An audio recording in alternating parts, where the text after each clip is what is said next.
ডিমারির মাঠ থেকে দাঁড়িয়ে বলছে এইচডিএতে কি করে কাজ করতে হয় গোটা জেলার মানুষকে আমি ভালো করে দেখিয়ে দিয়েছি। এইচডিএটাকে তো তুলে দিয়েছে। এই শুভেন্দু বাবু এইচডিএতে যাওয়ার পর থেকে একের পর এক কলকারখানা লাটে উঠে গেছে। উড়ান ট্রাক কারখানা, রোহিত ফেরোটে, কেএসএ অয়েল, রেলের কোচ কারখানা, সফটওয়্যার টেকনোলজি, মিৎসুবিশি, এমনারকো, রুচি soya, modern India, city centre IT park, একের পর এক কলকারখানা শুভেন্দু অধিকারীর নেতৃত্বে এই তৃণমূলের আমলে হলদিয়া ছেড়ে পালিয়ে গেছে।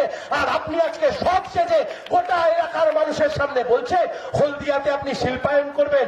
কাঁচকলা শিল্প করার মুরত আপনাদের নেই।